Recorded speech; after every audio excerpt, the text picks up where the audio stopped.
Olá, meus amigos, uma boa noite a todos. Sejamos todos nós bem-vindos a mais um estudo da obra O Evangelho segundo o Espiritismo. Vamos orar?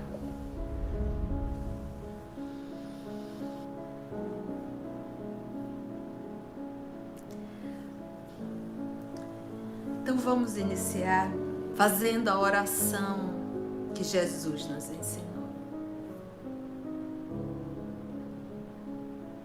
Pai nosso, que estais no céu,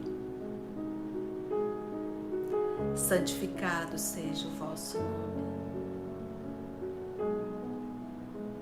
Venha a nós o vosso reino. Seja feita a vossa vontade, assim na terra como no céu. O pão nosso de cada dia dá-nos hoje. Perdoa, Pai, as nossas ofensas, assim como nós perdoamos a quem tem nos ofendido. Não nos deixe cair em tentação, mas livrai-nos de todo o mal, porque o teu reino é a tua glória para sempre. Mais uma oportunidade, Senhor, que tu nos dá, de estarmos reunidos em teu nome, para estudarmos o Evangelho. Essa água pura que sacia a nossa sede, que alimenta a nossa alma e que nos deixa vivo para viver a vida verdadeira, que é a busca da libertação dos males terrenos, que é a busca da verdadeira espiritualização. Que os amigos espirituais que aqui estão e que estão em cada lar, os espíritos familiares, os espíritos que são os nossos anjos de guarda, que se fazem presente em cada lar, que possam derramar uma bênção sobre todos nós, nos fortalecendo, nos libertando, despertando a nossa consciência para a verdadeira responsabilidade da vida terrena. Obrigada, amor querido. E que a nossa oração de gratidão possa se estender aos nossos amores que retornaram à pátria espiritual. Que eles possam, Senhor, ser amparados, fortalecidos e receber o nosso sentimento de gratidão. Obrigada, divino amigo. Que a tua paz nos envolva e te rogamos a permissão para iniciarmos mais o Evangelho. Que assim seja.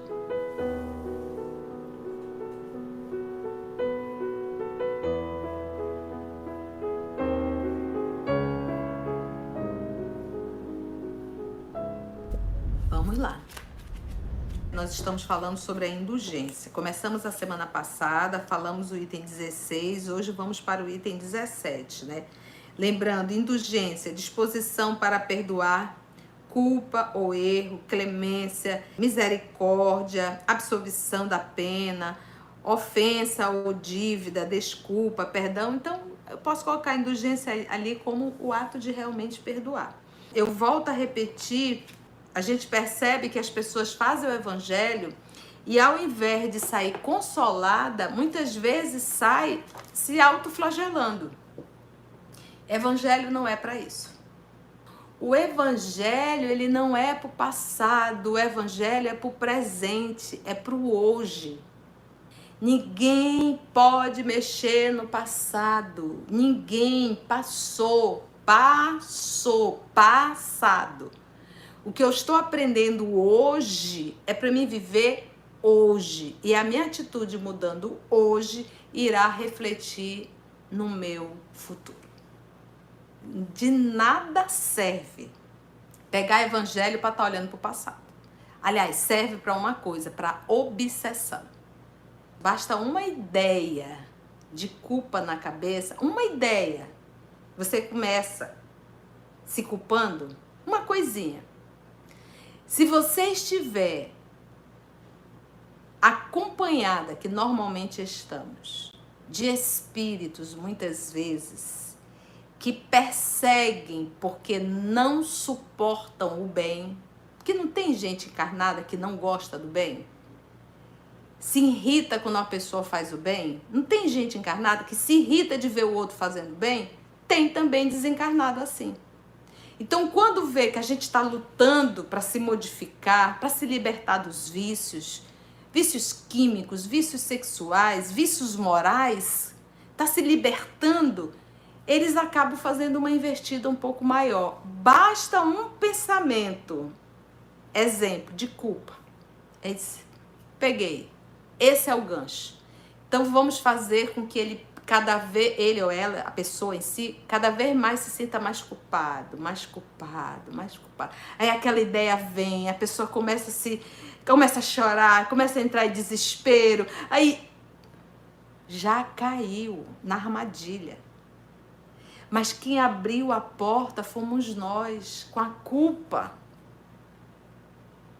Então não dê ideia e nem asas para o mal. Porque o que Jesus falou para Paulo, que mandou matar Estevão e iniciou a maior perseguição aos cristãos. O que Jesus falou para ele foi: levanta-te, entra em Damasco, lá eu te direi o que fazer. E antes ele ainda disse: não te revolte contra os aguilhões. Não adianta se revoltar contra a dor. É daqui para frente. Então é isso que nós temos que entender. Da mesma forma que o meu pensamento, eu me esforçando para o bem, eu vou entrar em sintonia com o bem.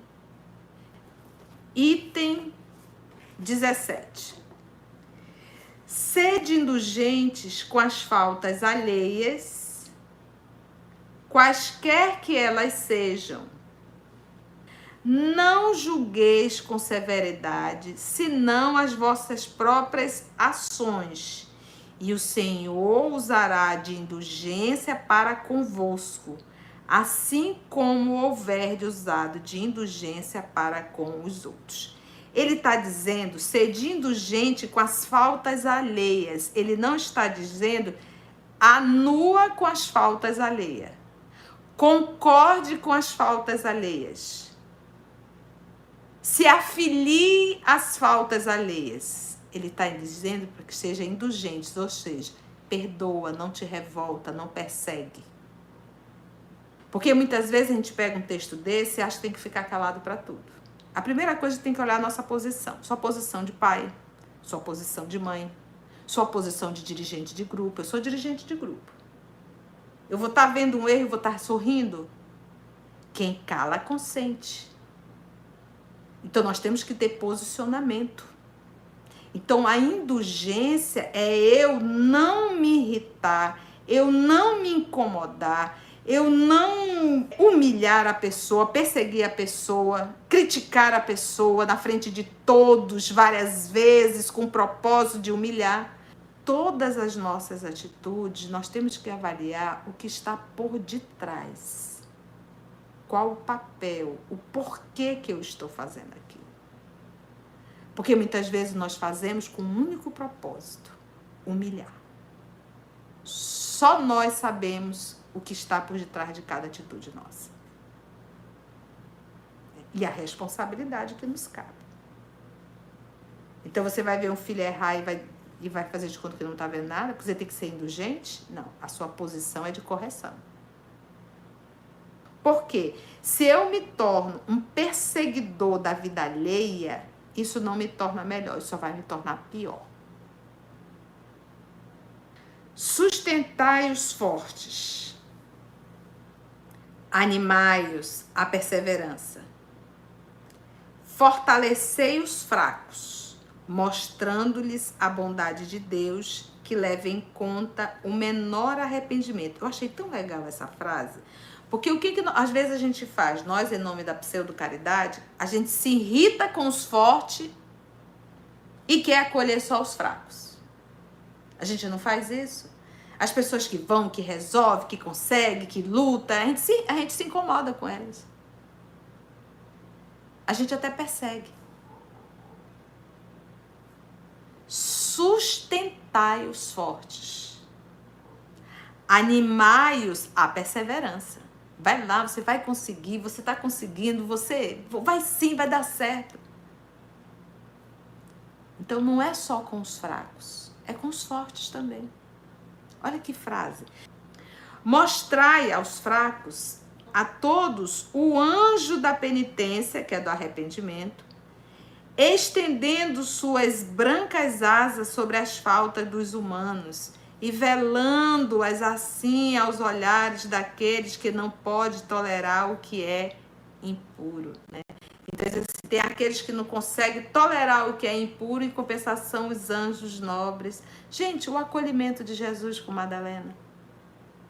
Enquanto Pedro, que estava lá, criticava Madalena só com os olhares, e Jesus acolheu com toda amorosidade. Maria, tu sabes meu nome, Senhor. O bom pastor conhece todas as suas ovelhas. Então, o carinho dele recebendo a meretriz. Para aquela época, gente. Compreendei todas as misericórdias infinitas de vosso Pai, e não esqueçais nunca de lhe dizer, pelos pensamentos, olha aí o pensamento, pelos pensamentos, mas sobretudo pelos atos. Abre aspas. Perdoai as nossas ofensas, como perdoamos aos que nos têm ofendido. Por que ele falou pelos atos? Se eu peço perdão a Deus, o ato é não faço mais. Se Madalena, a meretriz, foi até Jesus, bastou um encontro com Jesus para ela abandonar a prostituição. Por isso que a gente comenta, gente, não é o passado, é o presente. Agora, de que me vale? Eu sento, escuto o evangelho e não me esforço para me libertar dos vícios. Aí se torna complicado. Por isso é que diz o nosso Emmanuel, no livro Caminho, Verdade e Vida, tem uma mensagem titulada Madalena. E ele diz que os dois maiores que fizeram assim um grande processo de mudança foi Madalena e o apóstolo Paulo. Mas aí ele completa, mas a que mais se violentou foi Madalena. Porque Madalena conhecia os vícios. Compreendei bem o valor destas sublimes palavras que está no Pai Nosso. Não só a letra é admirável, mas também o ensinamento que está dentro do Pai Nosso, da oração que Jesus nos ensinou. Que é o que pedes ao Senhor? Quando implorais para vós o seu perdão, o que a gente pede? Será unicamente o esquecimento das vossas ofensas? Esquecimento que vos deixaria no nada, porque se Deus se contentasse em esquecer as vossas faltas, Ele não puniria, mas também não recompensaria. A recompensa não pode ser o prêmio do bem que não foi feito, e ainda menos do mal que se haja praticado. Embora esse mal fosse esquecido. Então ele inicia fazendo uma pergunta. Que é o que pedes ao Senhor quando implorais para vós o seu perdão? Será unicamente o esquecimento das vossas ofensas? Né? Esquecer para as nossas ofensas? Ele diz, esquecimento que vos deixaria no nada. Então, se Deus fosse esquecer tudo, como é que a gente ia aprender uma lição? Porque a gente para pensar assim, a gente erra, sofre as consequências e com as consequências, muitas vezes, ou não, a gente acaba aprendendo. Então, quando ele diz aqui que ele usa o termo, porque se Deus se contentasse em esquecer as vossas faltas, Deus não puniria. Aí você diz assim, ai, mas Deus pune. Meus irmãos, se você tem problema com a palavra punição, é porque você ainda não se libertou da Idade Média. Mas vamos entender de uma forma mais lógica o que seria a punição. Lei de causa e efeito. Punição é a lei de causa e efeito, é o resultado da tua atitude. Se foi negativa, você vai ser punido por isso. É uma lei. E as leis que Deus cria são leis inderrogáveis. A lei dele não é, eu vou aplicar a lei no fulano, não, no Beltrano eu não vou aplicar, não. Não tem isso. Então, dependendo da minha atitude, eu vou ter a reação, né? Ação e reação. Vou ser punido por aquilo que eu fiz. No processo, gente, pedagógico, educacional. Faça o bem, terás o bem. Faça o mal, terás o mal. Terás a dor. É assim. Nós não fomos feitos para fazer o mal. Quando fazemos é por desobediência. Mas também não recompensa. Porque se ele esquece tudo, ele nem vai poder corrigir, mas também se vai esquecer, ele não vai poder recompensar, porque ele não lembra, né? Se for fazer assim, né? A recompensa não pode ser o prêmio do bem que não foi feito. Se não foi feito, como é que vai ter uma recompensa do bem? E ainda menos do mal que se haja praticado. Fez o mal e também não vai ter nenhum resultado disso. Embora esse mal fosse até mesmo esquecido. Então a gente vê o processo educacional do nosso filho, que a gente faz punição e recompensa, né? Então, se a criança teve uma atitude coerente com o processo educacional, você dá uma recompensa, você estimula, você valoriza aquela atitude. Mas se, em compensação, a criança não teve uma atitude coerente com o processo educacional, aí você faz o processo de punição. Você tira um objeto, você faz de alguma forma com que ela sinta por não ter cumprido o que deveria ter realizado. Isso é um processo educacional, gente. Até nós chegarmos a um nível moral e entendermos isso, que eu faço o bem não por medo da punição, mas porque eu entendi que é aquilo que me traz maior plenitude, é o que me traz maior felicidade, é a minha essência. Então, enquanto nós não descobrimos a nossa essência, a gente fica nesse processo de recompensa-punição, recompensa-punição, recompensa-punição. Como se estivesse realmente adestrando um animal. É esse nível de maturidade que nos falta compreender. A recompensa, e ele usa o termo, né? A recompensa não pode ser o prêmio do bem que não foi feito, e ainda menos do mal que se haja praticado, embora esse mal fosse esquecido. Está dizendo, se Deus esquecesse tudo.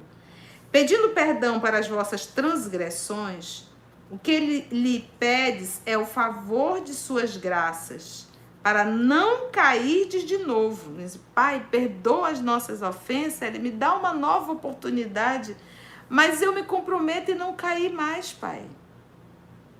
É a força necessária para enveredardes por outros caminhos, os da submissão e do amor. Submissão, o que é submissão a Deus? Eu não vou fazer o que eu quero, eu vou fazer o que Deus quer. É a submissão a Deus. Então, vamos trazer isso bem de uma forma. Vamos pegar o apóstolo Paulo. O que Paulo disse? Já não sou eu mais que vivo, quem vive em mim é o Cristo. Então, ele está submisso ao Cristo. Se ele está submisso ao Cristo, ele está submisso a Deus, porque o Cristo serve 100% a Deus. Então, a submissão a Deus não é se ajoelhar e ficar de cabeça baixa. A submissão a Deus é isso, é fazer exatamente o que Deus quer. E o que Ele quer é que sejamos filho e nos portemos como filhos, herdeiros de Deus. Que possamos abrir mão de comportamento animalizado, como diz Emmanuel, comportamento bestial, animal. E passemos a nos portar como seres, filhos e herdeiros de Deus. Herdeiro é, vou usar um termo biológico, com DNA de Deus. Isso seria submissão a Deus. Então, alguém pisou no teu pé, a tua vontade é pisar no pé do outro. Mas a vontade de Deus é que você compreenda que se o outro pisou, ou ele não viu o seu pé, ou ele é um doente, é um irmão menor adoecido. Quando perdoardes aos vossos irmãos, não vos contenteis em estender o véu do esquecimento sobre suas faltas, pois esse véu, muitas vezes, é bem transparente aos vossos olhos. Ou seja, de vez em quando a gente levanta o véu e diz, ó, eu lembro o que tu fizeste, eu te perdoei, mas eu lembro. Esse é o véu, né, querido? De vez em quando a gente vai lá e levanta, né? É bem transparente aos vossos olhos. Levai-lhe simultaneamente com o perdão, o amor. Fazei por eles o que pediríeis que o Pai Celestial fizesse por vós. Substituir a cólera que macula pelo amor que purifica. Pregai pelo exemplo essa caridade ativa, incansável, né, infatigável, que Jesus vos ensinou. Eu acho interessante, né, a caridade ativa, infatigável, que não cansa, né? Porque te diz, cansei.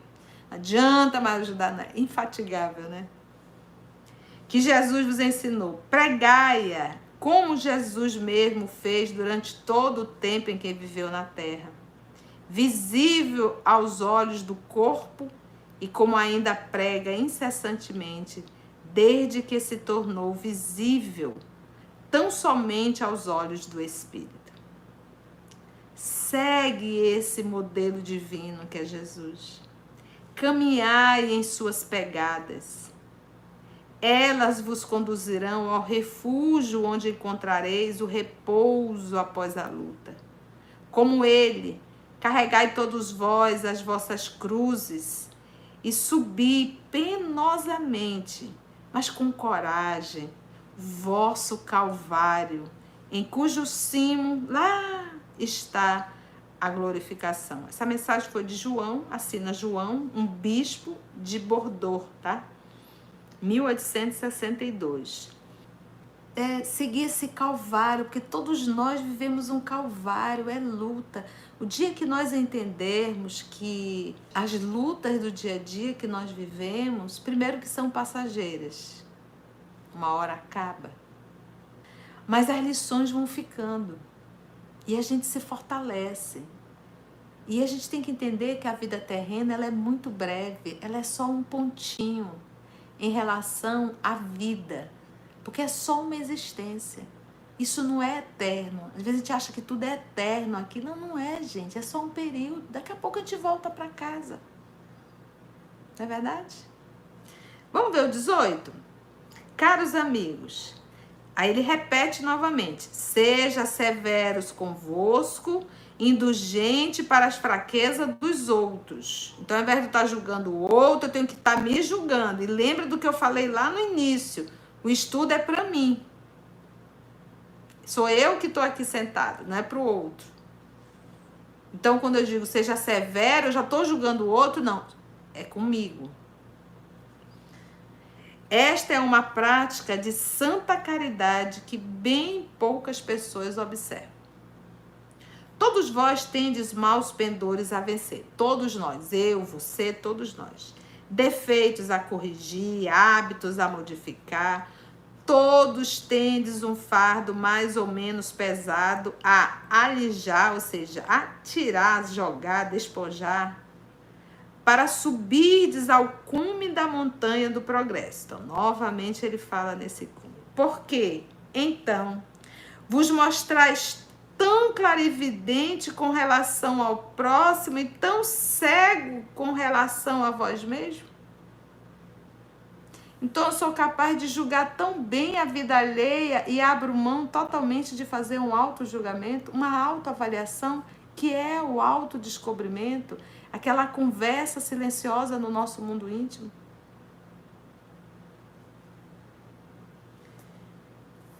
Quando deixardes de perceber nos olhos dos vossos irmãos o cisco que os incomoda, sem perceber nos vossos atraves que vos segue e vos faz caminhar de queda em queda? Crede nos vossos irmãos, os espíritos. Todo homem bastante orgulhoso para se julgar superior, em virtude e mérito, aos seus irmãos encarnados, é insensato e culpado. E Deus olha o termo, Deus o castigará, que é no processo da lei de ação e reação, no dia da sua justiça, porque todos nós teremos que prestar contas da nossa atitude. O verdadeiro caráter da caridade é a modéstia e a humildade, que consiste em não ver, senão superficialmente, os defeitos alheios e esforçar-se por fazer que prevaleça o que há nele de bom e virtuoso. Porquanto, embora o coração humano seja um abismo de corrupção, sempre há, em alguma de suas dobras mais ocultas, o germe de bons sentimentos, centelha viva da essência espiritual. E aí ele finaliza dizendo: Espiritismo, doutrina consoladora e bendita. Felizes os que te conhecem e tiram proveito dos salutares ensinamentos dos Espíritos do Senhor. Para esses, o caminho está iluminado. Para esses que tiram proveito salutar dos ensinamentos dos Espíritos do Senhor. É isso que eu digo, gente, quando a gente está lendo isso aqui, quando nós estamos lendo o livro dos Espíritos, nós estamos lendo texto de espíritos superiores, Espíritos do Senhor. Eu não estou lendo um livrinho qualquer. E quantos livros dos Espíritos estão abandonados dentro das nossas casas? E a gente nunca manuseou, ou quando manuseou foi de forma salteada. Nunca nos demos o prazer, não digo nem o trabalho, é o prazer de estudar a introdução do livro dos Espíritos. Para esses, o caminho está iluminado, ao longo do qual podem ler estas palavras que eles indicam o meio de atingir o alvo. Caridade prática, caridade do coração, caridade para com o próximo, como para si mesmo. Numa palavra, caridade para com todos e o amor a Deus acima de todas as coisas. Porque o amor de Deus resume todos os deveres. E porque é impossível amar realmente a Deus sem praticar a caridade, da qual Ele, Deus, fez uma lei para todas as criaturas. Bispo de Nevers, Bordeaux. Porque o que ele está finalizando aqui? Como é que eu posso dizer eu amo a Deus e eu maltrato a criação? Então, não tem como. Como ele diz, isso se torna algo impossível. Impossível, impossível. Gente, finalizamos. Eu tenho que entender a minha posição de corrigir, de correção. E eu tenho que também saber a minha posição da indulgência. Da indulgência. Porque sem indulgência, ninguém consegue viver na Terra. A gente surta. Foi bom, gente? Deu para entender? Deu para aprender? Ficou alguma dúvida? Que bom, gente. Então vamos agradecer a Jesus. Vamos fechar os nossos olhos, facilitar a concentração. Dentro de cada lar nós temos o nosso anjo da guarda. Nós estamos unidos em um só pensamento, na mesma vibração. Então vamos agradecer a Jesus, mas eu gostaria que nesse primeiro momento cada um fizesse a sua prece individual. Se você estiver em família, entrelacem as mãos de vocês e façam uma oração em voz alta. Eu faço aqui em silêncio e faça você aí nesse momento de silêncio. Orem junto em família, entrelacem suas mãos e façam a prece.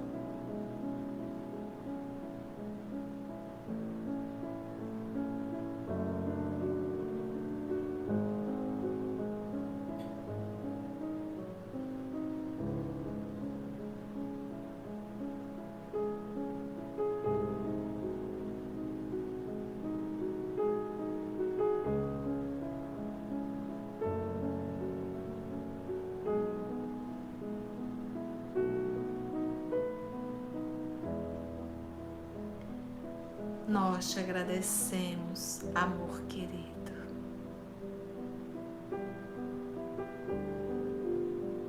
Por sermos essa família que o Senhor nos uniu. Nós não estamos sozinhos.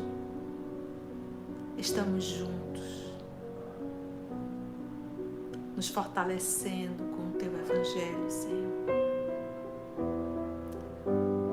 Te rogo um pedido.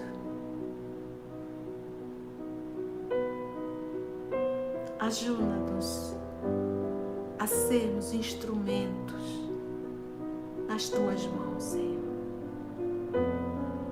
Que possamos Te servir.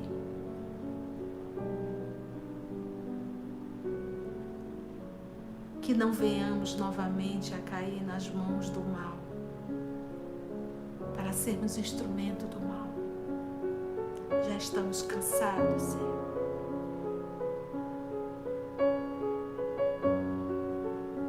Que a Tua paz possa nos envolver, que as nossas mãos possam Te servir sempre. Muito obrigada, amor querido. Que a Tua paz possa envolver a todos nós. Obrigada aos amigos espirituais que nos conduziram e nos inspiraram em mais um trabalho. Que assim seja, Senhor.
EOS Manaus.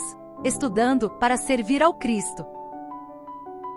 Visite nosso site em www.eosmanaus.org. No YouTube, procure o canal EOS Manaus. Participe do nosso grupo no Facebook. No Instagram somos @EOS Manaus. Escute e estude na Rádio Manaus de Estudos Espíritas. Estamos, também, em diversas plataformas de áudio. Procure EOS Manaus, no seu aplicativo preferido. EOS Manaus. Estudando para servir ao Cristo.